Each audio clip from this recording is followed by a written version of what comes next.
think. Okay. So we're still talking about the after show. Bloop, bloop. Hi, listeners. Welcome aboard. I say welcome aboard because I'm going on a cruise. I'm giving this a minute. A love boat. The love boat.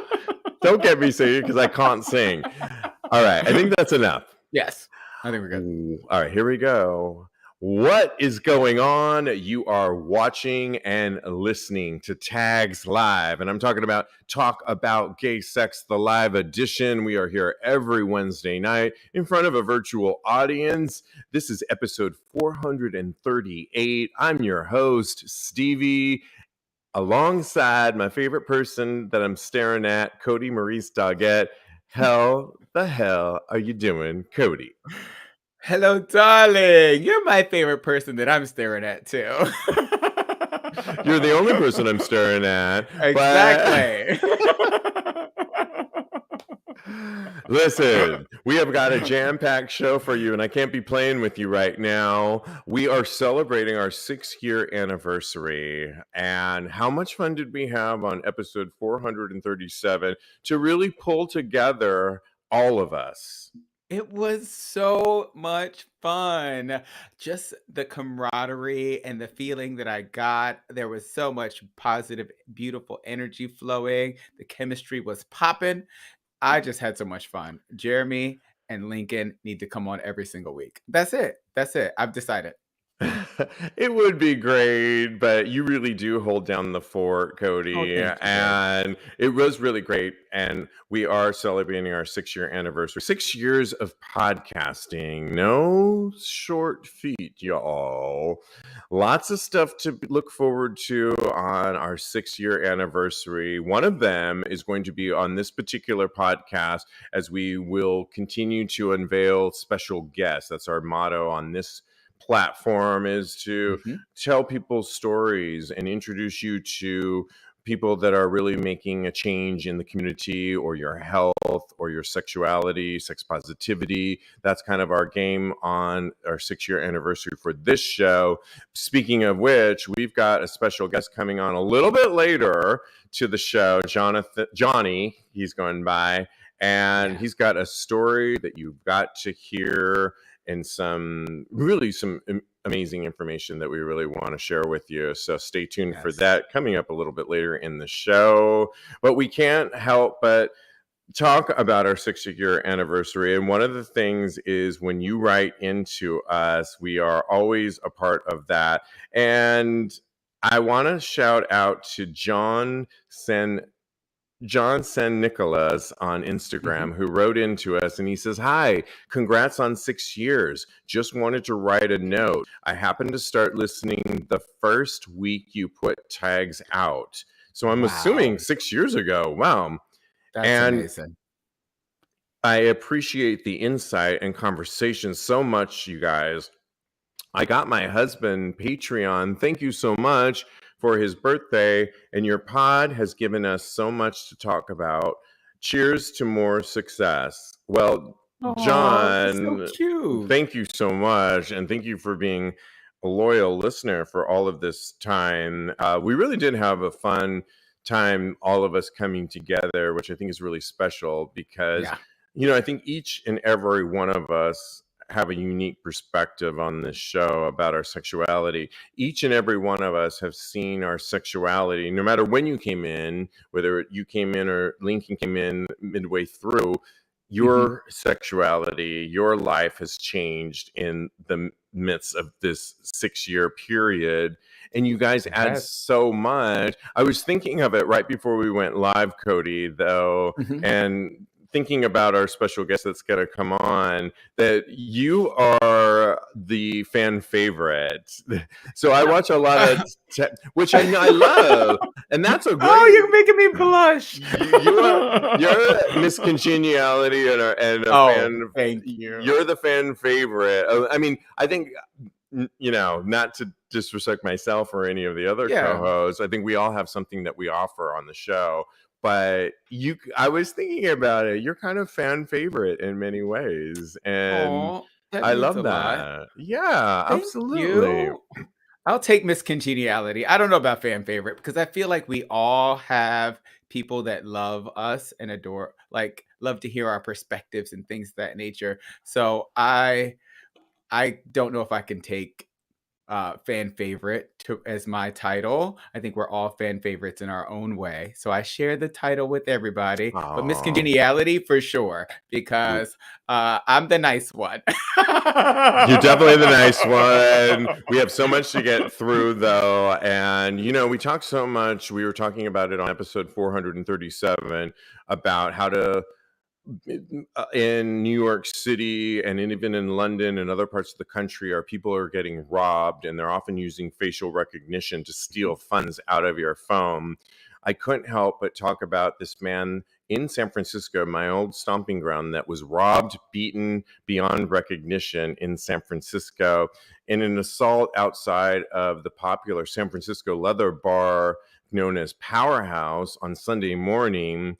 He had severe internal and external injuries, and he suffered a heart attack. And that's also because when he was being beaten up, he also had high cholesterol. And so he had a heart attack on top of it. He's doing okay. He will recover, thank goodness.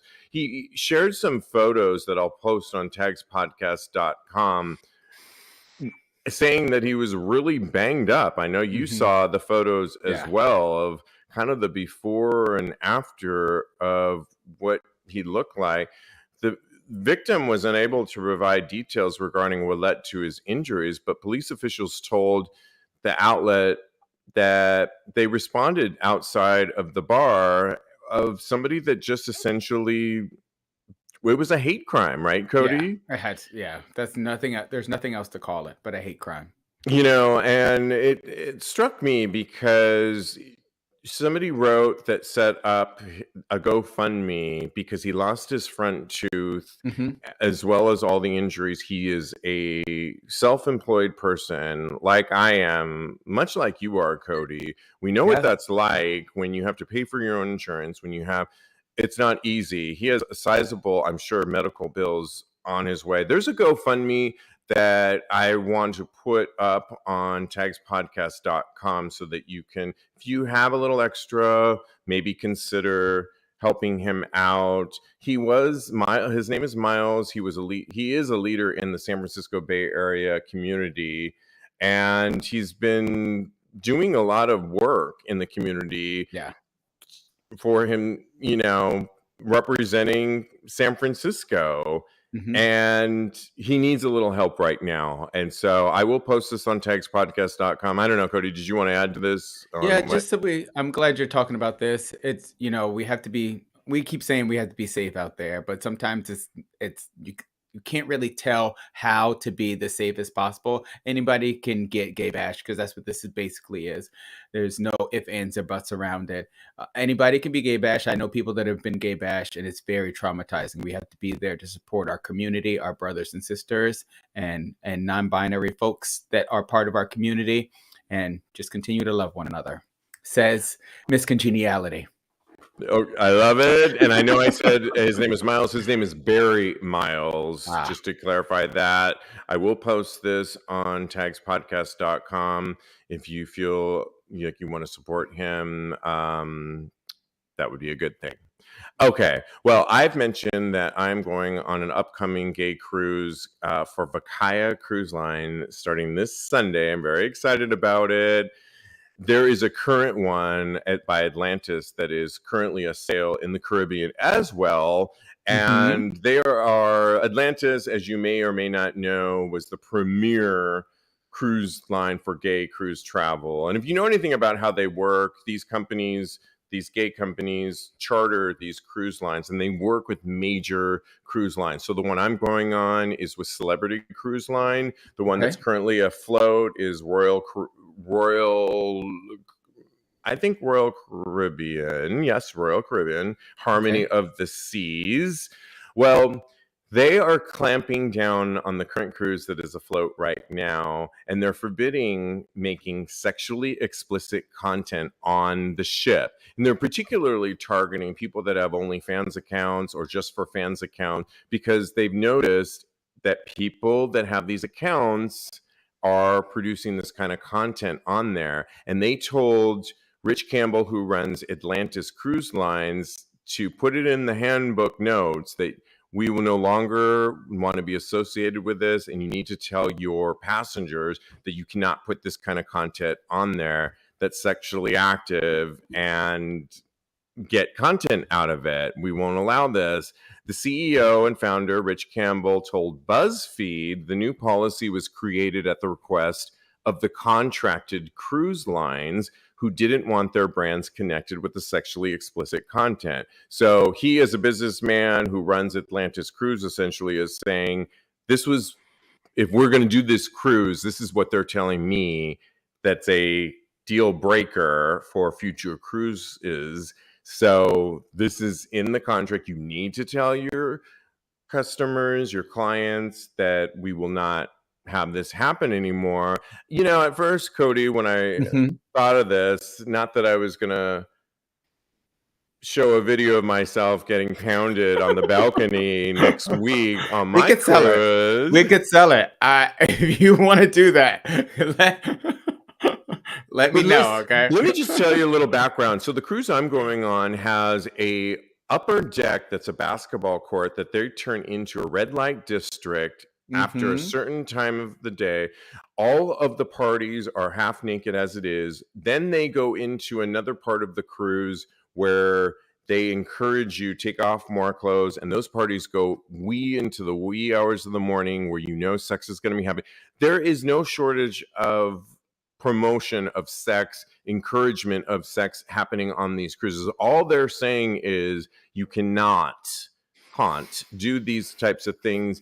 I'm kind of here for it, even though I feel kind of it would be great content for OnlyFans creators. It's just, sorry, no.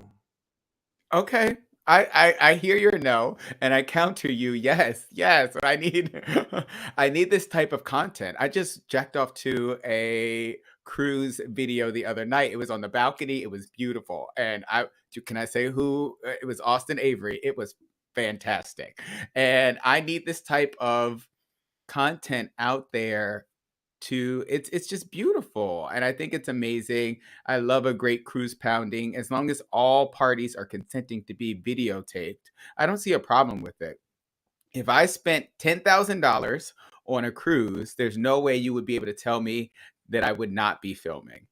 I think that this is just another way to recoup that money. And I think just like Airbnbs, you have to expect this type of fraternization to be going down on the cruise. So I don't understand why they think that it's going to tarnish their brand if gay people are filmed having sex on their boat. I don't know if it's just gay people or if it's straight people. I have to do a little bit of research. I have to build up my stamina in order to go watch some straight porn and see if they're actually filming on the cruise as well. Because I haven't watched straight porn in years. Well, let me just read you what they wrote to their guests. They wrote, any guest who posts or publishes an explicit and publicly visible photo or video will be asked to leave the ship with no refund. This also applies to any private media posts, whether or behind a paywall, that identify or could identify either Atlantis, our vendor, brands, their properties, or any other guests with or without permission.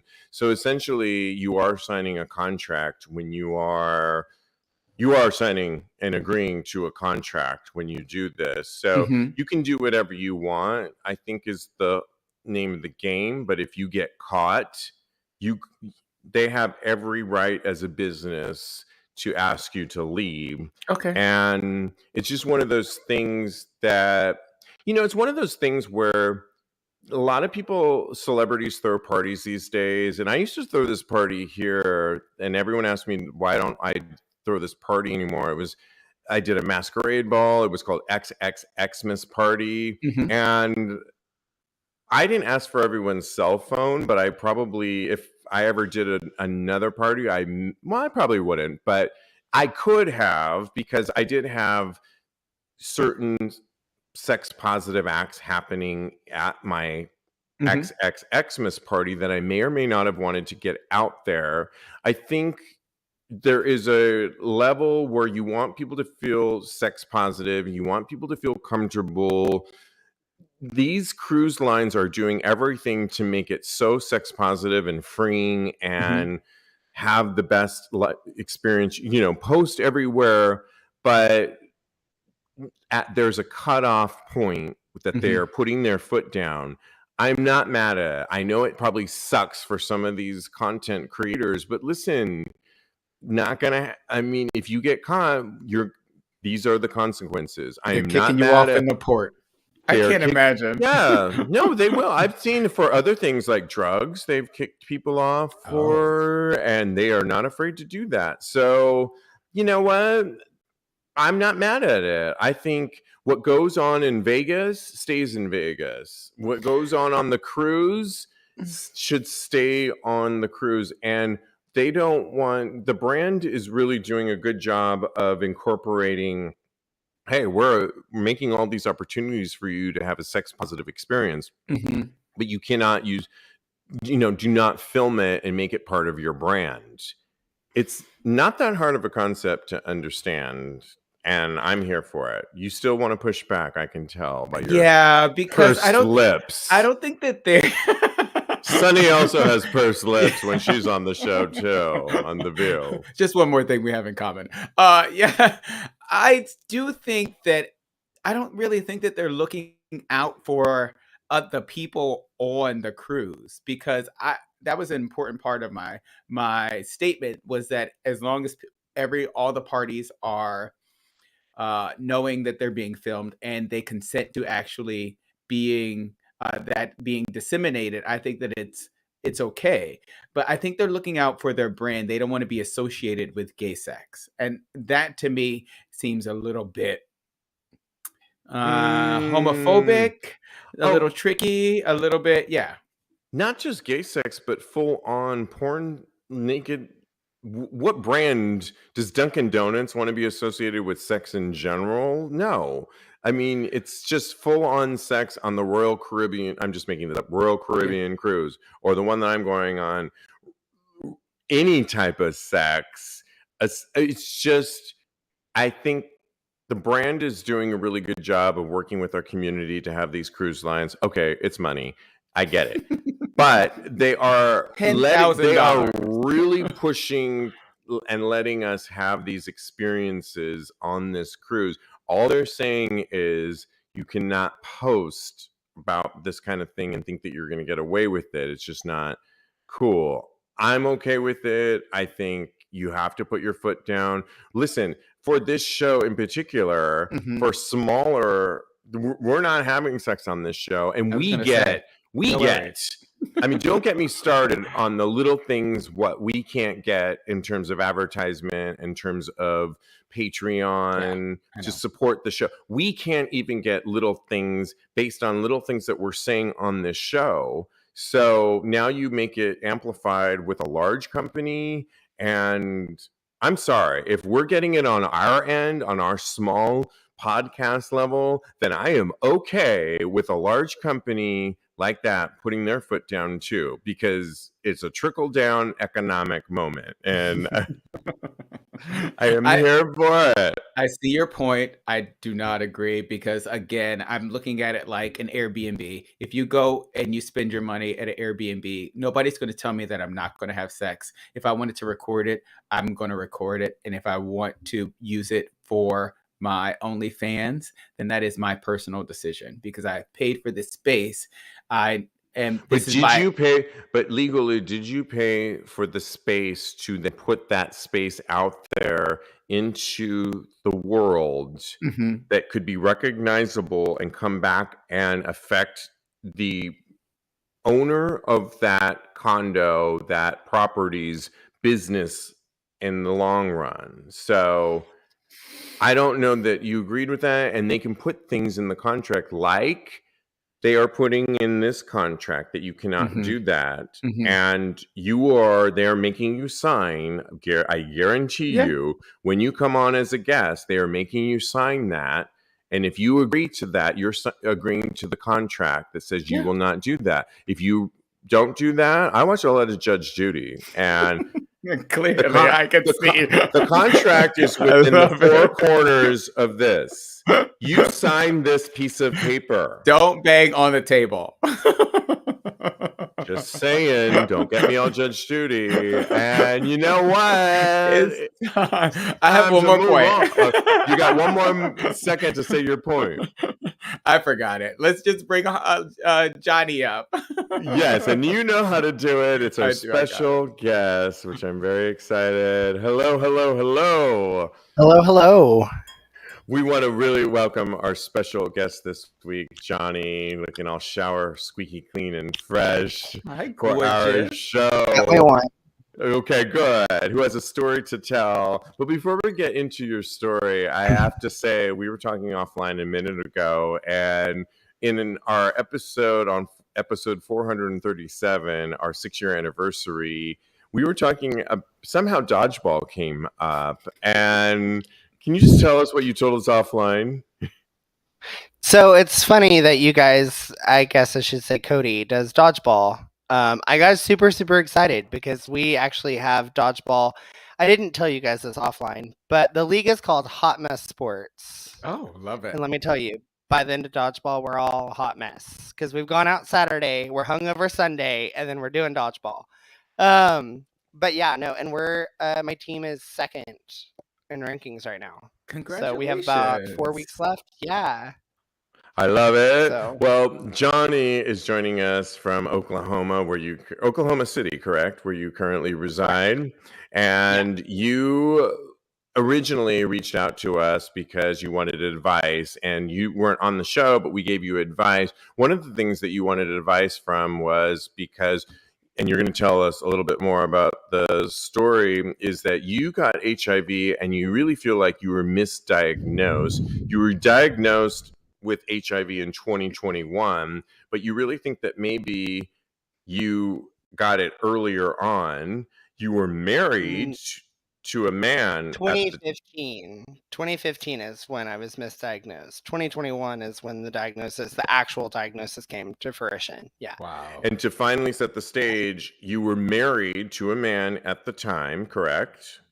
Correct. Yeah. So I want you to pick it up from here and tell us the story that you told me about finding out that you were HIV positive. So, I mean, that story. So basically, I had gotten married at 22. I'd gotten married 2 months after knowing this person. So I advised knowing somebody longer than 2 months. Okay. And quickly found out that, like, we're going to be very sex open. And like you said, I live in Oklahoma, so tradition is very strong here. And so getting married, I thought, I'm going to have this traditional marriage where it's closed and it's just between us. Mhm. Skipping forward a couple of years and realizing that I'm going to have to give at some point because it's come to a point of, like, divorce has been threatened a couple of times. And that's where tradition comes in and says, we don't get divorced, we work through it. Mhm. In an ideal world, you would work through it. So, you know, hosting orgies, hosting parties, going to jockstrap parties, being placed in some situations. I had my first bathhouse experience in this marriage a couple of times. The first time I was scared. I was so scared. And I know that's funny as a gay man to say afraid of a bathhouse, but I was naive and I was like, I have this bear chasing me. Like, this is not cute. And so then just getting thrown into the woods of all of it and not really knowing where I'm going or what I'm doing and just kind of being told what I'm going to do. Oh, wow. Yeah. And so for me, like, ultimately, I did what I did out of love and I did what I did out of trying to make a marriage work. Wow. That was something that I was always taught. Like, we don't walk away from it. We fix it. We work through it. And then jumping to when you found out you were diagnosed. Yeah. So I had known that I was not okay for about a year and a half. And insurance isn't free. At least we didn't think so at the time. Me being Native American, it is cost efficient. And so that was like a big reason not to go to the hospital, at least on his end. We don't have the money. COVID's becoming prominent. So anytime anybody gets sick, we wonder if it's COVID. It got to a point where I couldn't breathe. Oh, And I don't know wow. how much more clear something like that can be. I got to a point where I couldn't breathe. I'd lost dramatic amounts of weight. I went in weighing 113 pounds, and my blood oxygen level, I believe they said, was a 75, which is dangerously low. And so just bouncing in and out of consciousness, going into a hospital, mind you, it's a student hospital. It's a university hospital. So people are using us as guinea pigs. And just feeling really isolated, not knowing what's going on, not knowing what's happening, just knowing that I can't breathe. Wow. So bouncing in and out of consciousness, being willed away, and immediately being worked on, and realizing that I'm in an ICU unit. And I'm not in like your traditional ICU unit because COVID was prominent at the time. So that took precedence. Just having a lot of blood taken and just being scared, not having Wow. answers immediately. I'm so sorry you had to go through all of that. And what did the doctor ultimately tell you? So the doctor came back, the cardiologist came back the next day and said, "You have PJP pneumonia." And this is kind of after he's cleared the room, and it was just him and I, and he said, "You have PJP pneumonia." And I said, "Okay, what's that mean?" And usually don't hear alphabets in front of pneumonia. And he said, "It's specific to somebody living with HIV." Oh, wow. And so your head starts to spin and you feel like you're going to fall apart at any time. So he walks out of the room and he says, "I'm going to give you guys, some privacy." Walks out of the room, and I turned and looked at him and I said, "If this isn't something that you can do, if this isn't something that you can live with," Meaning your then husband. yes, then, I understand if you want to leave. And his response was less than endearing, and he said, "If I leave, it's because you're an asshole." What? And I then was influenced, and he said, "This has to be your secret, and you can never tell anybody. Nobody's ever going to love you." I have a couple of moms on here that I know watching, that are like moms to me, and they had both reached out, and he had ignored text messages, ignored phone calls. I'm not somebody that ever like just disappears. Like if I'm gone, people are looking. I tend to be the social butterfly. And so being there, I told him, I said, "We can't do these parties. We can't host these orgies. We can't go to these orgies. Like our lives need to change, at least for now, because COVID, they said if I'd caught COVID, I would have died." And so, in the process of all of this, What was he his immediately, response, Jonathan? I'm sorry, I don't mean to interrupt you. he agreed initially. And I just trying to move past the initial shock of "you're an asshole." And I'm just sitting here thinking like I gave a lot for this and I'm the asshole. So he goes and gets tested and comes back. And that's his response to this is what really kicked me in the gut, about as bad as telling me I'm an asshole. He came back and said, "I have syphilis, but I'm negative." Oh, wow. And it was kind of like a ha ha, I don't have this, but you do situation. And so I stayed in a hospital room for 5 days and 5 nights by myself. He came 2 of those 3 nights. I couldn't leave a bed. I couldn't go to the bathroom on my own. I couldn't bathe on my own. I couldn't do anything on my own. So before I left, they had brought in a really cute PT guide that I never saw again. And they made me walk the halls, and I had to use a walker at 27 years old, and I had to like learn how to walk again and do all these things. And then getting home was difficult because I have now a million pills that I'm taking, trying to treat something, trying to take care of an immune system, all of those things, still not able to do things on my own. Wow. And so it was a week after, I'll never forget this. It was a week after I got out of the hospital. He had taken on an office job, and he had called me and said, "I'm not going to be home after work. I'm going to an orgy. I'll see you in about 4 hours." Wow. 4 hours at the orgy. Wait a minute now. Right. So, and it started to really dig, and I got on the phone with my sister, and I bawled my Mhm. eyes out, and I was like, I'm just never gonna be enough. I'm just never Aw. going to be enough. And the thing that I would say is important for people living with it and not living with it is it's important to know numbers. I know that math is not everybody's strong suit, but it's Mhm. basic. You have 2 numbers that matter, and I'm only bringing this up because it will kind of give you an idea of the state I was in. Um, a CD4 count is basically the amount of cells, white blood cells, fighting anything in your body. So your average adult human has 360 plus CD4 count. I had a CD4 count of 8. Wow. So to put that in perspective, that's like that of a toddler, like a newborn that just comes in. A viral load, pretty self-explanatory. It's the amount of HIV antibodies in your cells. I had over 1 million. Oh, wow. So if this had been the 80s, they would have clearly diagnosed full-blown AIDS. Mhm. And there would have been no, like, I would have probably been dead within like a month. So really grateful for science, grateful for where things have come and gone. Yeah, I But know, Kodi, you yeah, wanted to ask a little bit Mhm. about misdiagnosis, right? Oh, yes. How did you deal with not being properly diagnosed, and what made you wanna share your story with us? so I have friends that were diagnosed before I was. And I have had guys on Grinder and the apps that are like, I'm HIV positive, and you're like, ooh, very misinformed, Mhm. very, very misinformed. And so I had a friend recently, and I was telling Stevie this a couple weeks ago. I have a friend who is 25 years old and just got a diagnosis of HIV, and he called me at 4 o'clock in the morning and he said, "Can you talk?" And I said, "What's up?" And I'm, half awake, and he had a gun to his head. Oh, no.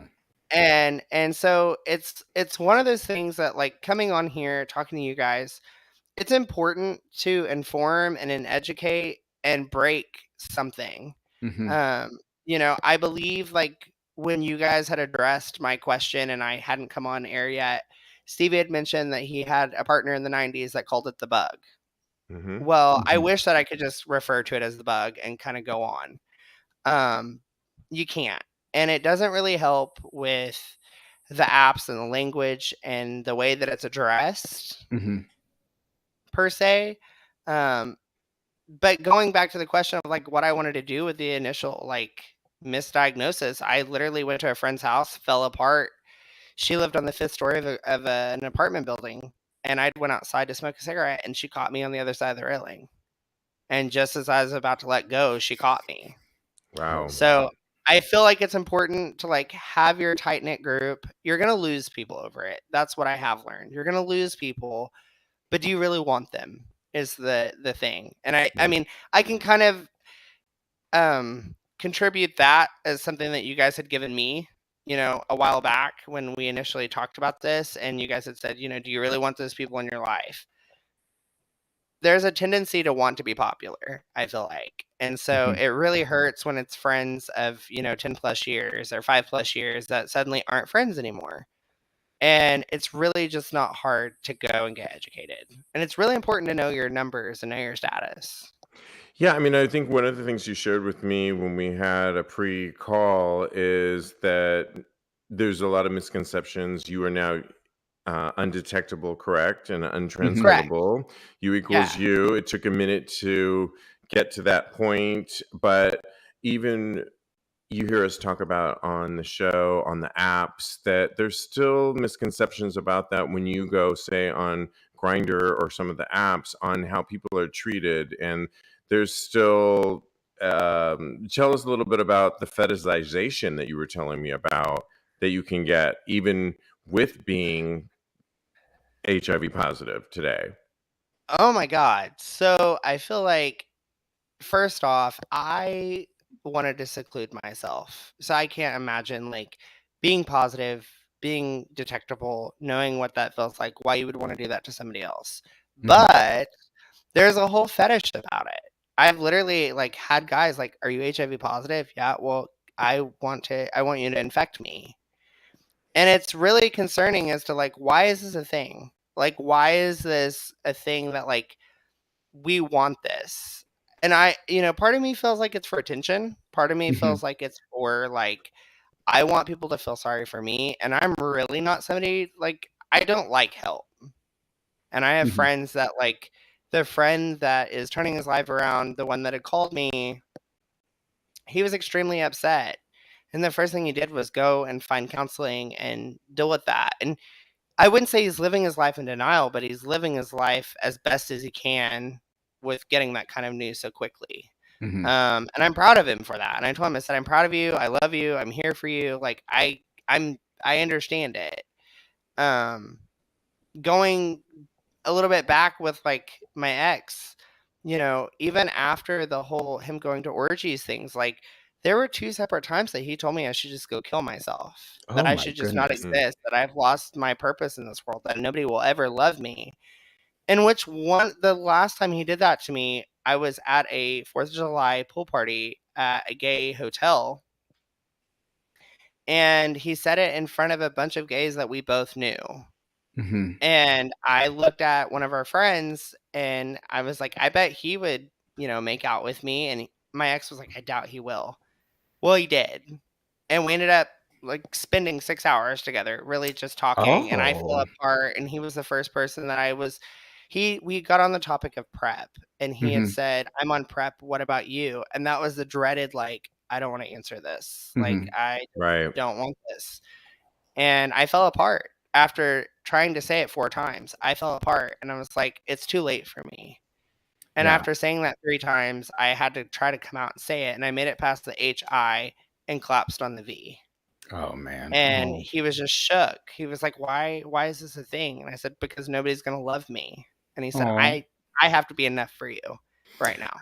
Oh, that's so beautiful. Well, I'm glad you got that kind of support from somebody, and that because you really deserve to be supported and loved. And a little birdie told me that you're dating somebody now.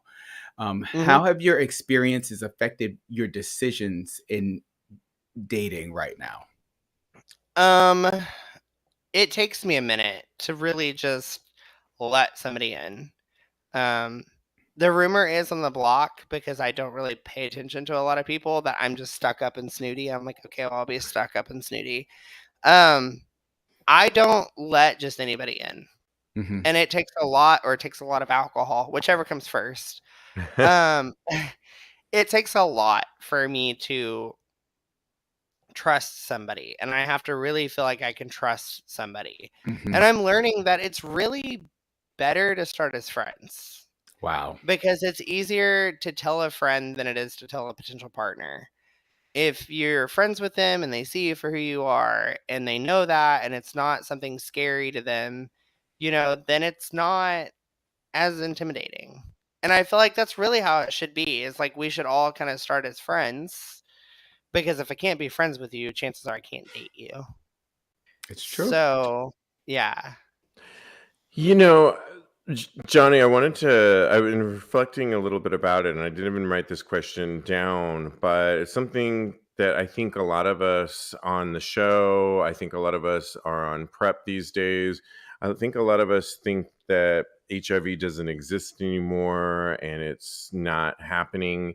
But your story tells us that we still need to be careful with it. People can still get it. You are such a great example of somebody who got it more recently and are living healthy now, but we still need to look out for our brothers and sisters that get it a little like more recently.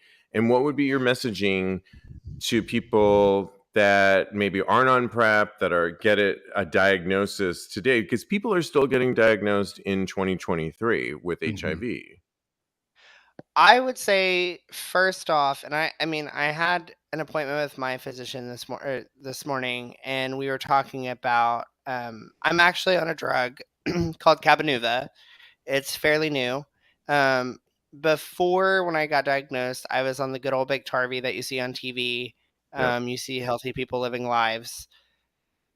Biktarvy is great. It was my stepping stone to where I needed to go. With Cabenuva, it's a shot. So I go every 2 months and get shots and have insurance. That's the key. Have insurance that pays for it all. Because they're $14,000 for both shots. My God. Yeah. Good night.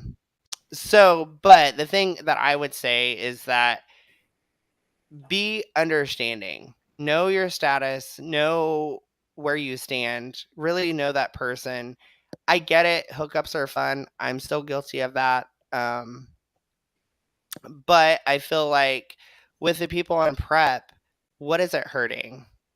I've met people that are like, oh, well, since you're undetectable, I don't need to take PrEP. Why do I need that?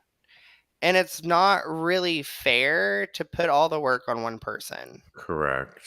Good And point. it's just like the pandemic. That's kind of the reason how Cabenuva came about, is that the COVID treatment now is made half and half. It's half of a drug that they use to treat pneumonia, and then the other half is an HIV medication.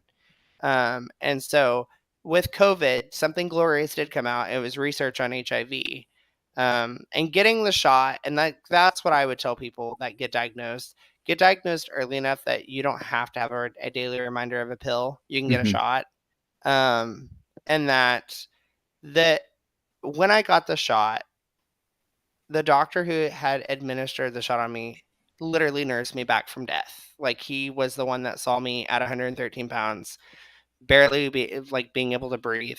And he got really choked up, and he was like, this is amazing. And what's even more amazing, he said, HIV science has come such a long way that within the next 10 years, there should be a cure palpable for anybody to have. Oh, wow. That's But they're beautiful. taking the Cabenuva people first, because your CD4 count and your viral load has to be at a certain level at all times before they'll even consider that when it becomes available down the road. So, yeah. Well, that's beautiful. Thank you for sharing. And Eric Lamar also says, thank you for sharing your experience. And he wants to know, what are some do's and don'ts for comforting a friend recently diagnosed? I feel like regardless of a situation, you won't know until you're in that situation. And as somebody that lives with it, it's not a situation that I would wish on anybody. So just really be there, be a listening ear, be somebody that they can lean on, be somebody that they can talk to. I had a lot of people that are like, oh, I'm so sorry. I understand. You don't understand. And be grateful you don't understand. Because until you're in that situation, you won't really truly grasp it. You can be empathetic. You can be understanding. You can give a lending ear and a helping hand when they need it, because they will need it. And just let it be known that you're there, ultimately. Beautiful. I love I that. love that. That's so great. Well, I just want to acknowledge you. I know that it's not easy to be open about this type of thing on any type of platform. And I just want to acknowledge you for how brave you are and how compassionate you are. Thank you so much.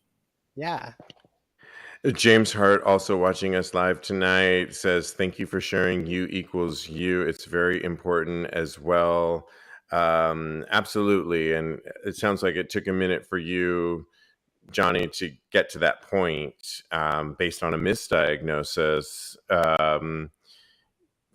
Wouldn't you agree with that? But I assume that now you are healthy and doing well. I weigh a solid 170 pounds. Oh, okay. Which, even pre-diagnosis, the most I ever weighed was like 130. So being 29, being so close to 30, I think it's true that metabolism slow down. What a time. I squeezed my ass pretty short. But it's one of those things of like, never take it for granted. And I think something that has kept me humble is, if you haven't seen it, you should watch it. I screwed up and watched it right after diagnosis. Watch it either as somebody living with it or just an ally to it. There's a docuseries on Hulu called Pride. Okay. And it follows the decades of gay community. And it got to the 80s and I fell apart, because that's when you see this transition. And it really humbled me, because I felt like if we saw that mindset, if science wasn't where it was, I wouldn't be here. Ultimately. Well, we are really happy you are here, Johnny. You've been such an inspiration in telling your story, and we really thank you. We want to know if we want to have you back on the show again for sure. But would you want to stick around for some hot topics for the rest of the show? Yes. Okay. She's down to party. I love it. Since we gave you advice on a past episode, we're hoping that you will give some advice to one of our listeners. And Jake B wrote into us earlier today, and he actually wanted some advice for a total newbie to both anal and oral. That's all he wrote. The thing about it is, Jake B watching us, is that Dr. Goldstein is coming on the show next Tuesday, episode 439, who's going to really break down bottoming, anal, whether you're a top or a bottom, mostly for the bottoms, but really tops, you're going to learn a lot about your bottoms on how, just so much. I just edited the show. It comes out Tuesday. So let's just focus then on Jake B's advice that he wants. How, because I read his whole thing. He's bisexual and really new to oral.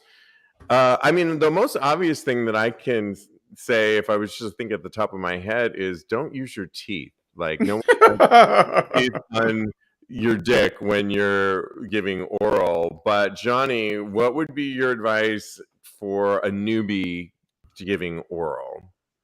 I'm gonna build on top of that. Make fun of grandma the entire time. I know that sounds awkward, but like wrap those lips over those teeth. You're right. Nobody wants that. Really know if you have a gag reflex, and know if you have a gag